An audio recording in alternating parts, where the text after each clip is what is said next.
안녕하세요, 난나놈입니다. 오늘은 부학에 대해서 좀 공부를 해볼까 하는데 이 부학을 여러분에게 드리도록 하겠습니다.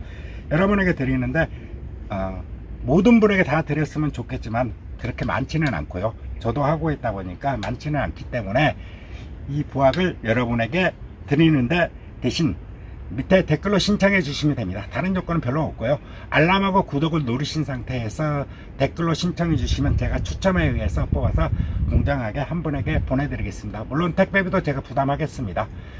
그리고 이 결과는 커뮤니티나 아니면은 다음 동영상에 붙여놓도록 하겠습니다. 그래서 보시고 당첨되신 분은 저에게 제가 그 동영상에는 제 전화번호를 놓을 테니까요, 거기로 연락해 주시면 제가 바로 보내드리도록 하겠습니다.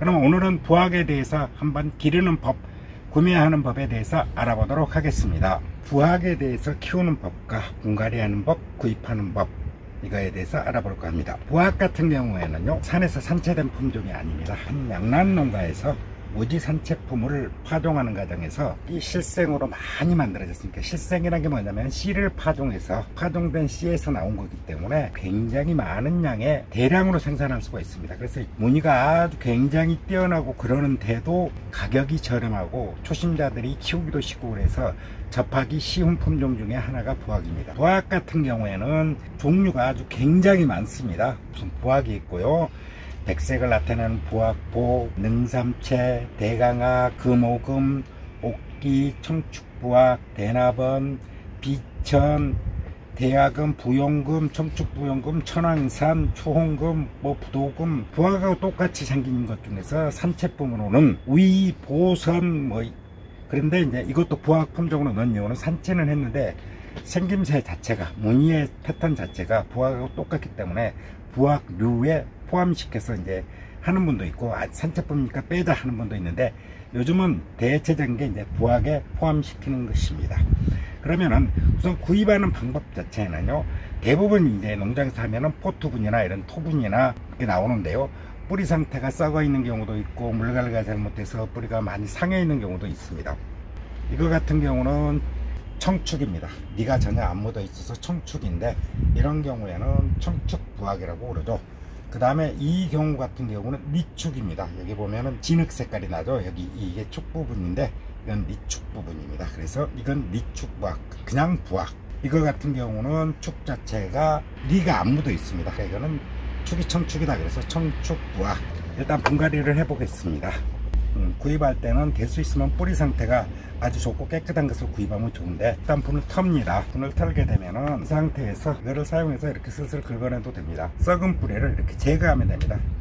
만약에 처음에 가져오셨을 때 분이 너무 말라있다 그러면 30분 정도에 분에 물을 좀 주시게 되면 작업하시기 훨씬 편합니다. 이 부분에 보게 되면 이 부분도 이제 썩어 있으니까요, 제거를 해버립니다. 씻어온 다음에는 이거를 이제 좀 말려줍니다. 그래서 이제 분갈이를 해볼 건데요, 우선 준비된 수태를 하게 되면은 수태 속에는 이렇게 이물질들이 있습니다. 이런 이물질들을 제거하시고요, 그리고 나서 보면은 긴 수태와 짧은 수태가 섞여 있는데, 이렇게 긴 수태를 골라냅니다. 골라낸 수태 다음에 나머지 부분을 가지고 펼칩니다. 대부분 손바닥 하나가 들어갈 정도로 펼쳐서 꾹꾹 누를 필요는 없지만 대충에 이렇게 둥글스름하게 모양을 잡습니다. 초심자를 위해서 될 수 있으면은 수태봉을 안 쓰려고 그러는데요, 이 앞번에 금누각에 수태봉이 아닌 상태에서는 병 있죠, 오렌지 주스병이나 이런 병을 사용했는데, 초심자일 경우에 이렇게 비타 500 같은 병을 사용하면 됩니다. 이 수태봉 자체가 비싸기 때문에 이 수태봉으로 하게 되면 편하긴 하는데요, 그래서 수태봉을 제가 오늘은 안 쓰고 이 비타 500 병을 사용해서 하겠습니다. 그래서 이렇게 약 손바닥 넓이 정도로 이렇게 한 다음에 이걸 그대로 꼭 질 필요 없습니다. 찝고 가운데쯤에서 집어넣습니다. 이렇게 가운데쯤 집어넣고 돌려서 이렇게 놔두면은 펴집니다. 이때 꼭꼭 누를 필요도 없이 대충 펼치게 됩니다. 일정 부분 펼쳐졌다 그러면은 비타 500병에다 넣고요, 여기서는 조금 힘을 주면 됩니다. 너무 힘 줄 필요 없습니다. 비타 500병하고 딱 안 맞기 때문에 너무 힘을 주게 되면 얘기하지만은 이렇게 한 서너 번 정도 눌러주게 되면은 골고루 펴지게 하는 겁니다. 그리고 이제 여기에 수태망에 수태가 붙어 있게 하는데요, 대부분 분들은 이제 이 부분에 너무 저기 하니까 이 부분을 잘라내는 분도 있고요, 그 다음에 이제 이 부분 자체를 그냥 놔두고 크게 신경 안 쓰이고 그런다고 그러면 그냥 하시는 분이 있는데, 그거는 여러분의 성향상 편한 대로 하십시오. 크게 중요한 건 아닙니다. 뿌리를 우선 골고루 펼쳐줍니다. 뿌리 자체를 이렇게 골고루 펼쳐준 다음에 선별해 놓은 거 있잖아요. 정중앙에 오게 이렇게 펼쳐주게 되면 됩니다. 이렇게 한번 반대편에 와서 두 번 힘을 많이 줘서 세게 잡아다니게 되면 아무래도 이 숫대가 물에 젖어 있기 때문에 끊어지거든요. 대각선을 이제 4번 정도 이렇게 돌리잖아요. 그러면은 이 사이 부분, 이런 부분에 이제 사이사이가 좀 모양이 안 좋은 부분이 생깁니다. 그러면은 한 가닥 또는 두 가닥을 잡고 비어있는 공간 부분에다가 이렇게 돌리면 이제 4번 정도 하면 되겠죠. 4번 정도, 한 4가닥에서 뭐 4가닥 정도, 너무 두껍게 할 필요는 없습니다. 착색란이기 때문에요. 준비된 분에요. 병을 빼고요. 그 다음에 그냥 살짝 눌러줘서 이렇게 들어가게 하면 됩니다. 원래는 수태칼이라는 걸 사용합니다. 아까 썼던 꼬질대를 이용해서 천천히 이렇게 집어넣어주면 됩니다. 분에 집어넣은 다음에도 여기서 이렇게 덧대서 모양을 잡아줄 수도 있습니다. 이렇게 분갈이를 하시게 되면 됩니다. 그러면은 부학에 대해서 이제 키우는 방법에 대해서 설명을 드리겠는데요. 풍란을 키우면서, 소요 풍란을 키우면서 가장 기본이 되는 게 물관리입니다. 물관리, 빛, 온도, 비료, 기타 등등 이제 여러 가지가 있지만은 무늬종 풍란 같은 경우는 빛에 좀 민감하고요. 그 다음에 비료에 좀 민감합니다. 그렇기 때문에 이 부분은 좀 주의를 해야 되는데, 물 관리를 할 경우에 이제 대부분의 풍란 같은 경우에는 어떤 식으로 물을 주냐 그러면 보학도 마찬가지고 금노각도 마찬가지고 기타 다른 소역 무지풍란도 마찬가지고 봄, 여름, 가을, 겨울 할 것 없이 이 뒷부분 집어넣어 보게 되면은 지금 바로 했으니까 저는 굉장히 축축함을 느낍니다. 그런데 이게 시간이 지나고 나면은요 눅눅해졌다가 그때는 바삭바삭해집니다. 이 겉수태를 중심으로 보는 게 아니고, 풍란을 기를 때 물주기의 가장 기본이 되는 것은 이 겉수태가 아무리 바짝 말라 있더라도 이 밑부분에 넣어봤을 때, 이 밑부분 자체 속에 넣어봤을 때 이 부분이 눅눅하다 그러면은 그때는 아직 물 줄 상태가 아닙니다. 대신 겨울이나 여름이나 이렇게 휴면기에 있을 때는 바짝 마를 때 주고요.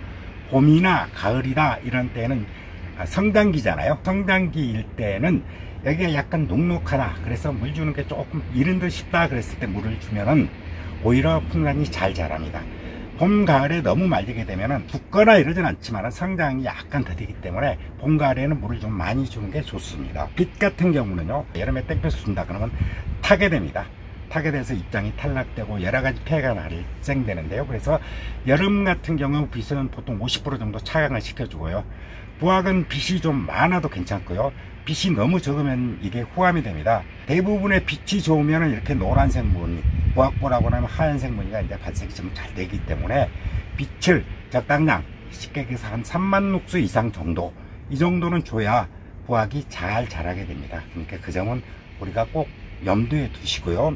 그 다음에 온도 같은 경우는 얘의 최적 온도는 25도에서 26도 정도입니다. 그래서 그 온도에 맞춰주면 좋은데, 봄이야 좀 가온한다든가 그래서 맞춰줄 수 있지만, 그래서 생장저고는 18도에서 26도 정도다, 그때 가장 잘 큰다 이렇게 생각하시고요. 겨울에 생장저고를 벗어나는 정도가 아니라 얼어 죽을 만큼 추워지는 경우가 많이 있기 때문에 약 8도 이하로 안 떨어뜨린다 이렇게 생각하시고 하시면 괜찮습니다.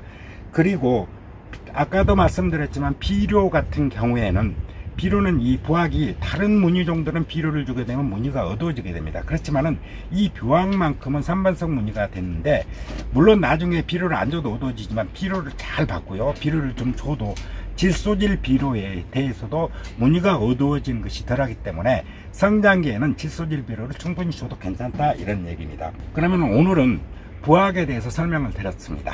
참, 제가 지금 이 손에 들고 있는 이 풍란은요, 서두에서 말씀드렸듯이 한 분에게 보내드릴 텐데요. 오늘이 2021년 3월 6일이니까 6일부터 해서 3일간 9일까지 구독하고 알람 누르신 다음에 댓글을 다신 분에게 추첨을 해서 보내드리겠습니다. 많은 분에게 드리지 못해 대단히 죄송합니다. 감사합니다. 난나눔이었습니다.